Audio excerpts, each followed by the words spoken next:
Shalom pemirsa CB Indonesia, dimanapun pemirsa sekalian berada. Senang sekali pada kesempatan yang indah kali ini, saya bisa berjumpa lagi bersama dengan pemirsa sekalian di dalam pembahasan buku Yesus, Nama di Atas Segala Nama. Buku ini dituliskan oleh Nyonya Ellen G. White.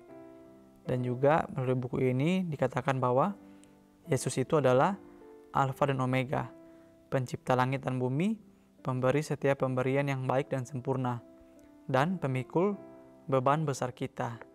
Nah, jadi melalui buku ini kita itu diingatkan kembali bahwa Yesus itu adalah Alfa dan Omega. Dia mengetahui apa yang akan terjadi di dalam kehidupan kita. Dia juga merupakan pencipta semuanya. Jadi apabila kita menyerahkan segala beban kita ke dalam tangannya dan kita meminta pertolongan daripadanya dengan sungguh-sungguh, maka dia pasti akan membantu kita sehingga kita ini hanya akan terus berserah ke dalam tangannya. Judul bacaan kita kali ini yaitu adalah Suara Ilahi. Saudara juga bisa mengambil Alkitab dan membuka di dalam kitab Yohanes 1 ayat 11. Ia datang kepada milik kepunyaannya, tetapi orang-orang kepunyaannya itu tidak menerimanya. Yesus telah datang dengan kuasa Tuhan, membawa petanya, menggenapi firman-Nya dan mencari kemuliaannya, tetapi ia tidak diterima oleh para pemimpin Israel. Tetapi bila orang lain akan datang dengan memakai nama Kristus, tetapi menurut kemauan mereka sendiri dan mencari kemuliaan mereka sendiri, mereka akan diterima. Dan mengapa? Karena ia yang mencari kemuliaannya sendiri biasanya disambut baik oleh roh kerinduan, meninggikan dirinya lebih dari orang lain. Hal-hal inilah yang disetujui oleh orang banyak. Mereka menerima guru palsu karena memuja kesombongan mereka itu dan meninggikan pendapat dan tradisi mereka yang dibanggakan itu. Tetapi ajaran Kristus tidak sesuai dengan pendapat mereka itu. Ajaran itu bersifat rohani dan menuntut penyangkalan diri. Oleh sebab itu, mereka tidak menerima ajaran itu. Mereka tidak mengenal Tuhan, dan bagi mereka itu, suaranya melalui Kristus adalah sebagai suara seorang yang asing. Nah, jadi dari judulnya saja suara ilahi, yaitu adalah di mana ketika Yesus itu berbicara kepada diri kita masing-masing. Kalau di sini dikatakan bahwa Yesus itu datang membawa petanya, tetapi ia tidak diterima oleh para pemimpin Israel. Ini sangat bahaya sekali ya, bagaimana para bangsa Israel itu mereka menanti-nantikan kedatangan Juru Selamat, tetapi ketika Yesus datang, mereka malah menolaknya. Di sini juga dikatakan bahwa bila orang lain akan datang dengan memakai nama Kristus, tetapi menurut kemauan mereka sendiri dan mencari kemuliaan mereka sendiri, maka mereka akan diterima. Mungkin ini agak sedikit membingungkan ya, tapi apabila kita merenungkan kembali perkataan ini, ternyata di zaman sekarang ini mungkin ada orang yang mengaku mereka sebagai pengikut Kristus, tetapi ternyata mereka itu hanya ingin mencari suatu ketenaran atau sesuatu yang membuat mereka menjadi terkenal dengan cara mereka mengaku sebagai pengikut Kristus. Mungkin kalau kita melihat di zaman dahulu, Yesus itu ketika dia masih hidup, begitu banyak orang yang mau mengikutinya karena mereka hanya menginginkan karisma pada Yesus, tetapi mereka tidak mau atau mereka begitu sulit untuk menghidupkan tabiat daripada Yesus Kristus tersebut, sehingga mereka pasti akan mengaku mereka mengenal Yesus, tetapi itu hanya dari mulut saja. Dan kita juga bisa melihat di dalam kehidupan kita. Mungkin kita ini mengaku sebagai pengikut Yesus, pengikut Kristus, hanya dari mulut kita saja, atau apakah kita mengaku dari mulut kita dan juga kita menghidupkan tabiat Yesus Kristus di dalam kehidupan kita. Mereka menerima guru palsu karena memuja kesombongan mereka itu dan meninggikan pendapat dan tradisi mereka yang dibanggakan itu. Tetapi ajaran Kristus tidak sesuai dengan pendapat mereka itu. Nah, jadi seperti yang saya katakan sebelumnya, akan ada orang-orang yang mengaku guru-guru, tetapi ternyata mereka itu adalah guru-guru palsu dan mereka hanya meninggikan tradisi yang mereka banggakan itu. Nah, jadi di sini kita itu tidak boleh hanya berpikir ketika kita melakukan sesuatu yang kita anggap benar, yang menjadi kebiasaan itu, kita lakukan secara terus-menerus. Tetapi ternyata hal yang kita lakukan itu hanya menurut diri kita saja itu adalah hal yang benar. Tapi ternyata ketika kita menjadikan Yesus sebagai cerminan di dalam kehidupan kita, ternyata hal yang kita anggap benar itu adalah sesuatu hal yang salah. Contoh simpel yang saya bisa berikan adalah mungkin ketika kita melihat ada sahabat kita atau mungkin saudara kita yang sedang kesusahan, dan ternyata dia mendapatkan kesusahan tersebut adalah karena hasil dari perbuatannya sendiri, sehingga dia mendapatkan kesulitan tersebut. Dan Tuhan pasti mengizinkan seseorang tersebut mendapatkan kesulitan atau krisis tersebut untuk agar dia bisa sadar bahwa ternyata pilihan-pilihannya itu salah. Dan janganlah sekali-kali ketika kita melihat ada seseorang yang mendapatkan krisis, kita berpikir untuk menjadi pahlawan dan kita menolongnya. Tetapi ternyata kita itu harus berdoa terlebih dahulu. Kita meminta suara ilahi, kita meminta bantuan Tuhan, apakah orang itu memang pantas untuk kita tolong atau orang tersebut mendapatkan krisis karena merupakan izin daripada Tuhan. Sehingga marilah kita menjadi seseorang yang lebih peka di dalam kehidupan kita. Bukankah hal yang sama pula telah terulang pada zaman kita ini?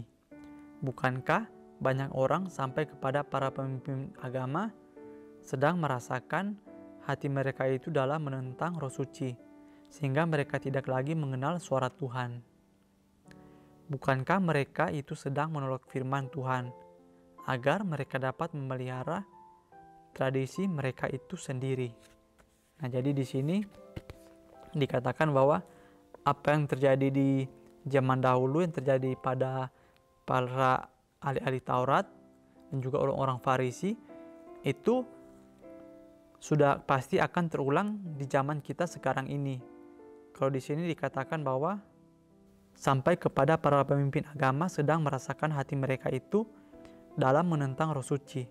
Jadi di sini dikatakan bahwa para pemimpin agama mungkin mereka merasakan bahwa domba-domba yang mereka pimpin itu tidak sesuai lagi dengan ajaran-ajaran daripada Tuhan Yesus. Tetapi mungkin ada sesuatu dan lain hal sehingga mereka membiarkannya itu terjadi. Dan mungkin saja mereka itu sudah tidak bisa lagi mendengar suara daripada Tuhan. Bukankah mereka itu sedang menolak firman Tuhan agar mereka dapat memelihara tradisi mereka itu sendiri? Jadi di sini yang dimaksudkan tradisi adalah janganlah ketika kita datang beribadah itu hanya seperti formalitas. Kita datang, kita duduk, kita mendengar firman Tuhan, dan kita kembali ke rumah kita tanpa kita bisa atau tanpa kita mendapatkan sesuatu yang berharga. Jadi yang perlu kita ingatkan adalah ketika kita mungkin pergi beribadah, marilah kita fokus untuk mencari tahu kebenaran tersebut. Janganlah kita datang itu hanya untuk sekedar formalitas sehingga dikatakan hanyalah sebagai tradisi saja. Sebab jikalau kamu percaya kepada Musa, kata Yesus, tentu kamu akan percaya juga kepadaku, sebab ia telah menulis tentang aku. Tetapi jikalau kamu tidak percaya akan apa yang dituliskannya, bagaimana kamu akan percaya akan apa yang kukatakan? Kristuslah yang telah berkata kepada orang Israel melalui Musa. Jika mereka mendengar suara ilahi yang berkata melalui pemimpin besar mereka, mereka akan mengenal suara itu dalam ajaran Kristus. Jikalau mereka percaya kepada Musa, mereka harus percaya akan Dia yang telah diutus, yang telah dituliskan oleh Musa. Nah, jadi di sini diberikan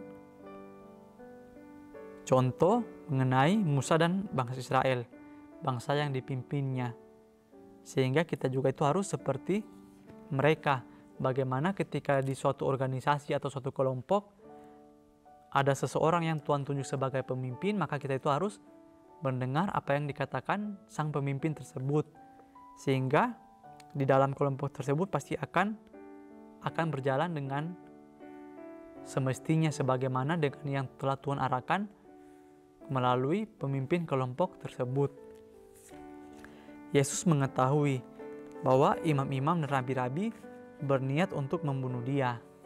Tetapi dengan jelas Ia telah menerangkan kepada mereka tentang persatuannya dengan Bapa dan hubungannya dengan dunia ini. Mereka melihat bahwa tuduhan mereka terhadap Dia tidak beralasan sama sekali, tetapi kebencian dalam hati mereka belum juga padam. Mereka menjadi takut bila mereka menyaksikan kuasa yang besar berada dalam kerajaannya. Tetapi mereka tetap menolak panggilannya dan menutup diri mereka dalam kegelapan. Secara nyata mereka telah gagal untuk meruntuhkan kekuasaan Yesus atau menarik penghargaan dan perhatian orang banyak, yang mana terbanyak dari orang-orang itu telah digerakkan oleh firman-Nya. Dituliskan di dalam buku Alfa dan Omega jilid 5 halaman 220 dan 221.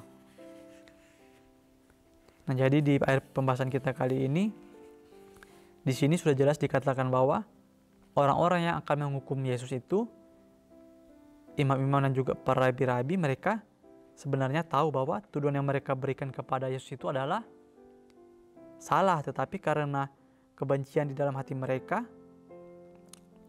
dan ketakutan dan juga rasa iri hati, mereka tetap memaksa Yesus itu agar disalibkan. Di sini juga dikatakan bahwa secara nyata mereka telah gagal untuk meruntuhkan kekuasaan Yesus atau menarik penghargaan itu, karena begitu banyak orang-orang yang telah menyaksikan mukjizat daripada Yesus yang memilih untuk mendukung Yesus, tapi mereka tidak bisa berbuat apa-apa karena petinggi-petinggi itu, imam-imam dan para rabi-rabi, mereka itu ingin agar Yesus itu tetap dihukum. Di sini juga dikatakan bahwa renungkan lebih dalam bagaimana saya dapat mendengar Yesus dengan jelas dan mengikuti pimpinannya ketika Dia berbicara kepada saya. Jadi ini merupakan suatu pertanyaan yang harus kita jawab di dalam pribadi kita masing-masing. Bagaimana caranya agar kita bisa mendengar ajakan Yesus di dalam diri kita?